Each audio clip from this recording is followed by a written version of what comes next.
अब धरा पर शब्द मेघ झड़ते हैं, हम तृप्ति का अनुबंध पत्र भरते हैं और मां सरस्वती को नमन सौंप कर अपना आज की काव्य निशा का श्री गणेश करते हैं।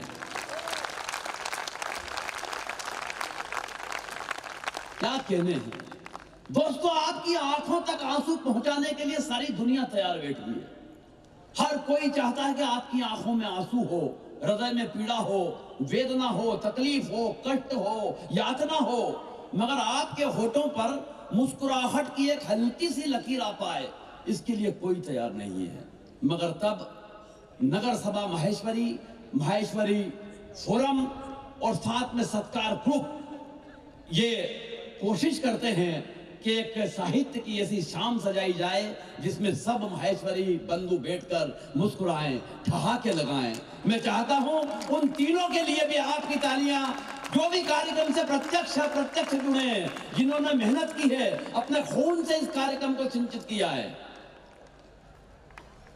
बीच में कुछ लोग जो घूम रहे हैं उनसे फिर निवेदन करता हूं कि कृपया कोई अच्छी सी जगह देख के बैठ जाएं, कार्यक्रम यहीं पर है।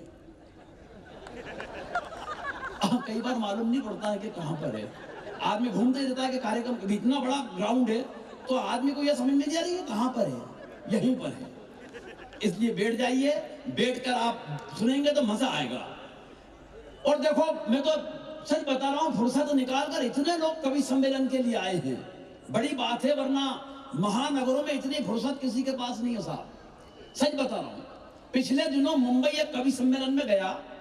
कवि सम्मेलन के अगले दिन जब जुहू बीच पर घूमने गया तो मैंने देखा एक महिला एकांत में बैठकर दहाड़े मार के रो रही। मैं उसके पास गया, सहानुभूति पूर्वक तरीके से उसके कंधे पे हाथ रखा। मैंने कहा, बहन जी क्या बात है, क्यों रो रही हैं? तो वो उछलकर खड़ी हो गई, आंसू पोंछ लिए। बोले, कुछ नहीं भाई साहब, पिछले महीने पति ने मारा।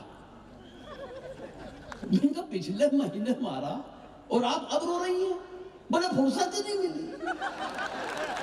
मैं कहना यह चाहता हूं कि महानगरों में रोने की फुर्सत नहीं है, मगर आप हंसने के लिए फुर्सत निकाल कर आए हैं। मैं आपको प्रणाम करता हूं।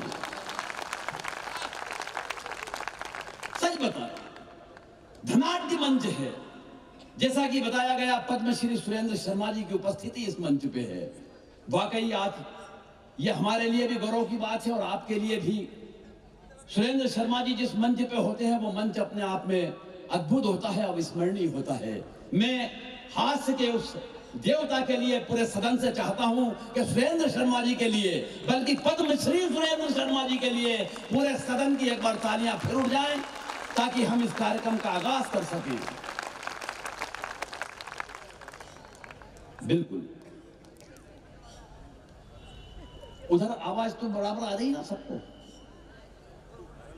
हाँ, बस आपकी भी तालियां यहां तक आएंगी तो और अच्छा लगेगा।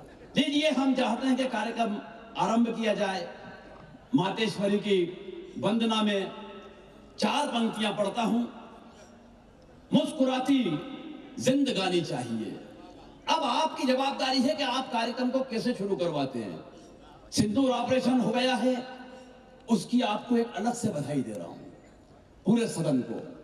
शौर्य और पराक्रम का वक्त चल रहा है। हालांकि आज तो योगेंद्र शर्मा जी की उपस्थिति है, पाकिस्तान को निपटाने का काम ये करेंगे। सच बता रहा हूं, लेकिन उस देश की क्या बात करना जिसकी क्या बिसात। पाकिस्तान को तो खाली एक ही बात समझ लेना चाहिए कि बेटा, जितने बजट में तेरे देश की जनसंख्या पल रही है ना, उतना बजट हिंदुस्तान में हम जनसंख्या को रोकने में खर्च कर देते हैं। तालियां कम रह गई आपकी। क्या है पाकिस्तान, लेकिन विषय अचानक उभा।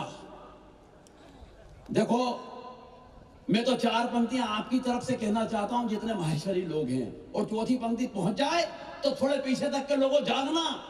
उससे एक ही बात कहना चाहता हूं कि आबरू गर्भंग की जो तूने मेरे देश की, आबरू गर्भंग की जो तूने मेरे देश की, कौन बीनेगा फिर तेरी अस्थियां अवशेष की। आबरू गर्भंग की जो तूने मेरे देश की, कौन बीनेगा फिर तेरी अस्थियां अवशेष की, और व्यर्थ जाने को है तेरा ये जहर उगला हुआ, क्योंकि हलाहल पीती है संताने महेश की। तब महेश की संतानों के लिए कोई पाकिस्तान नहीं है, कुछ भी नहीं है। आज हास्य की महफिल है, हास्य के 3, 4, 5 कवि यहां पर मौजूद हैं, लेकिन मैं जानता हूं कि एक एक कवि अपने आप में एक 1.5 घंटे का कवि है। समय की सीमा मुझे बता रखी है। मुझे अभी प्रदीप जी ने बोला कि भाई साहब कार्यक्रम 12 बजे तक चलाना है। मैंने कहा भाई साहब कार्यक्रम की 12 क्यों बजाना चाहते हो? बोले बात ये नहीं है राठी जी, कारण बताता हूं। मैंने कहा बताइए। बोले आज तारीख क्या है? मैंने कहा 1 जून। तो इन्होंने बोला कि हमने कवियों की 2 जून की रोटी का प्रबंध किया है, इसलिए कार्यक्रम 2 जून तक चलेगा।